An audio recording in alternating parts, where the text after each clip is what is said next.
না, আমার আমার কাছে যেটা মনে হয় দেখেন আমরা আ একটু তাড়াহুড়ো করেছি।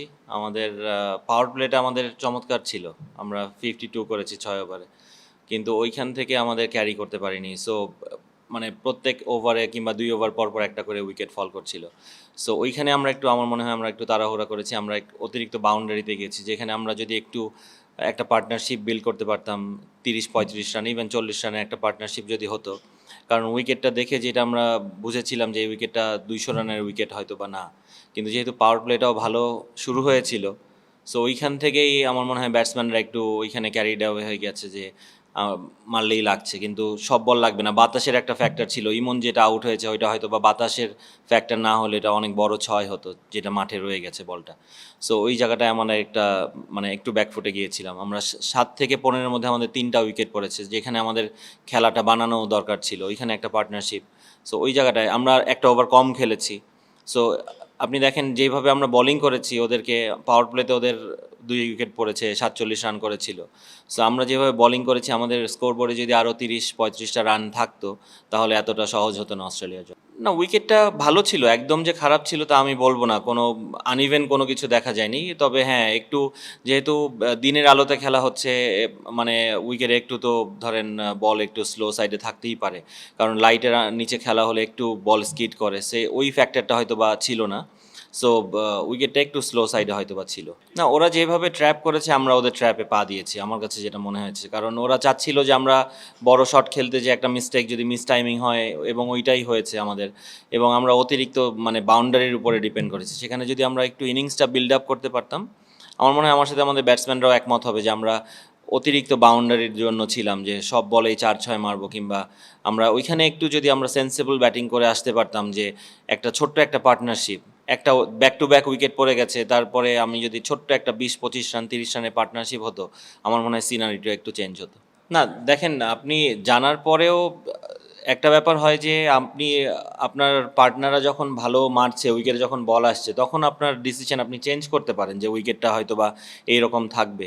কিন্তু আমাদের মিস্টেকটা ছিল যে আমরা উইকেট থ্রো করে এসেছি অনেক। আমাদের উইকেটটা দিয়ে দিয়েছি ওদেরকে অনেক। সো ওইখানে যদি আমাদের একটা পার্টনারশিপ হতো, যেকোনো একটা উইকেটে একটা ৪০ রানের পার্টনারশিপ হলে আমাদের সিনারিটা চেঞ্জ হতো। ওটাই আমি বলছি যে এতগুলো উইকেট যদি আমরা না দিতাম ওদেরকে, আমরা একটা ওভার কম খেলেছি যেখানে আমাদের টেইলের ব্যাটিং করেছে শেখ মেহেদীর সাথে, রাইট? সো ওইখানে যদি আমাদের জেনুইন ব্যাটসম্যানরা ব্যাটিং করতো তাহলে আমাদের দেখেন শেখ মেহেদীও একটা ওভারে ৩টা ৪ মেরেছে পরপর। সো ওইখানে আমাদের জেনুইন ব্যাটসম্যানরা যদি ব্যাটিং করতো তাহলে ওদের জন্য আরও ডিফিকাল্ট হতো। ওইটাই বলছিলাম। ওইটা লেফটি রাইটের একটা কম্বিনেশনের কারণে করা হয়েছিল আসলে। লেফটি রাইটি কম্বিনেশনের জন্য একটা ওই শাফলটা করা হয়েছিল আসলে। অবশ্যই। কারণ আমার মনে হয় র্যানচো ওই ধরনের এমন এফেক্টিভ বলার না যে এরকম কন্টিনিউয়াসলি আমাদের উইকেট নিয়ে যাবে। সো আই হোপ যে আমাদের ব্যাটসম্যানরা এই জায়গাটা নেক্সট ম্যাচ থেকে ওভারকাম করে ফেলবে। লিটনকে অবশ্যই মিস করেছি আমরা। ফিজিও এখন ওকে টেক কেয়ার করছে। আই হোপ আমরা নেক্সট ম্যাচের আগে একটা রেজাল্ট পেয়ে যাব। না, দেখেন লং টার্মে নেয়ার প্ল্যানটা তো আর আমার থাকলে হবে না। এটা বোর্ডের ডিসিশন পুরাটাই। যেহেতু আমাকে বোর্ড এখনো পর্যন্ত অস্ট্রেলিয়া আর জিম্বাবুয়ে সিরিজের জন্য মানে অ্যাপয়েন্ট করেছে। অবশ্যই এনজয় করছি। I know it's very challenging but অবশ্যই এনজয় করছি কারণ এদের সাথে অনেক কাজ করা হয়েছে। হ্যাঁ, ন্যাশনাল টিমের এই জার্সিতে হয়তোবা কাজ করা হয়নি। কিন্তু ইন্টারন্যাশনাল টিমগুলোর এগেনস্টে হয়তোবা কাজ করা হয়নি। এখন প্ল্যানিং প্রোগ্রামিং সব যাই করছি না কেন অস্ট্রেলিয়া নিয়ে করছি। নেক্সট সিরিজ হয়তোবা জিম্বাবুয়ে ওদেরকে নিয়ে করব। বাট কাজ সেম। সো খালি জাস্ট ব্যাটসম্যান চেঞ্জ। সো ওই কাজ খুবই সিমিলার। সো এখানে আমার মনে হয় নিচে বরঞ্চ কাজ করাটা অনেক ডিফিকাল্ট কারণ এখানে টেকনিক্যাল অনেক ব্যাপার থাকে।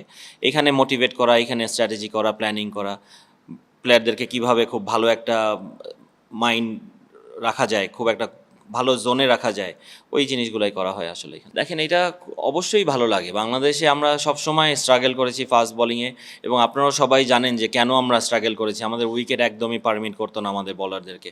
সো এখন বাংলাদেশ যখন আমরা ট্রু উইকেট দেখি তখন খুবই চমৎকার লাগে এবং আমাদের পাইপলাইন বলেন, ন্যাশনাল টিম বলেন, যতগুলো ফাস্ট বোলার আছে এবং অনেকেই অনেক কথা বলেন যে সব সময় ক্রেডিটটা আসলে আমাদের লোকাল কোচদেরকে দেওয়া হয় না। কিন্তু নিচে যেই প্লেয়ারগুলো যখন তৈরি হয় তখন কিন্তু আমাদের লোকাল কোচরাই কাজ করেন। সো আমি সবাইকেই ক্রেডিট দিব, সবারই এখানে অনেক ক্রেডিট পাওয়ার যোগ্য তারা।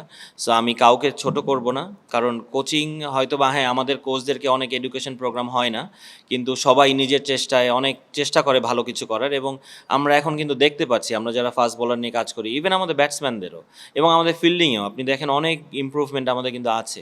সো তার মানে কি আমাদের লোকাল কোচরা ভালো কাজ করছে। সো আমরা যদি আমাদের লোকাল কোচদেরকে আমাদেরকে আরও বোর্ড থেকে ইনিশিয়েটিভ নিয়ে, আমি জানি নিশ্চয়ই তামিম এটা করবেন, আমাদের বোর্ড প্রেসিডেন্ট এটা করবেন, যে আমাদের এডুকেট করার জন্য আরও প্রোগ্রাম হয়তোবা তারা শুরু করবেন। সো ওইটা হলে তো ধরেন অনেক বেটার হবে আসলে দেশের কোচিং। 100% আতিফ ভাই, এটা ধরেন আমরা যেভাবে করে বলারদেরকে গাইড করি কিংবা যেভাবে ওদের ওয়ার্কলোড ম্যানেজ করি, এটা আমাদের সময় থাকলে ধরেন আমরা এত কম ছোট ক্যারিয়ার হতো না, ওর মাশরাফি কিংবা আমি যারাই ছিল ওই সময় এত ইনজুরিতে আমরা পড়তাম না। আর আমাদের ফিজিও কালচারও ওই সময়টায় ছিল না, ট্রেইনার ছিল না। সো এখন আপনি যদি ওই সময়ের সাথে কম্পেয়ার করেন অবশ্যই, এবং আমরা এখন যেইভাবে ফাস্ট বোলারদেরকে মেনটেন করি এটা একদম ইন্টারন্যাশনাল লেভেলে মেনটেন করা হয়। সো এটা মানে আমি বলবো যে খুবই চমৎকার। না, আর্জেন্টিনার ম্যাচ দেখা হয়নি। ওইটা পরে স্কোর দেখা হয়েছে। সো ব্রেকফাস্টে ওটা নিয়ে আলোচনা হচ্ছিল। আর আপনার প্রথম যে প্রশ্নটা ছিল মেসেজ দেওয়া হয়েছে কিনা, দেখেন অবশ্যই এগুলো তো দেওয়া হয়, কেন হবে না? কিন্তু তারপরেও মানে আমি বলবো যে একটা খারাপ দিন ছিল, আমরা সবাই মিলেই এটার দায়ভার নিচ্ছি। এটা পুরো টিমেরই দায়ভার নেওয়া উচিত, আমরা সবাই এই দায়ভার নিচ্ছি। কিন্তু আমি আশা করব এবং আমরা চেষ্টা করব পরের ম্যাচে অনেক স্ট্রংলি কামব্যাক করার।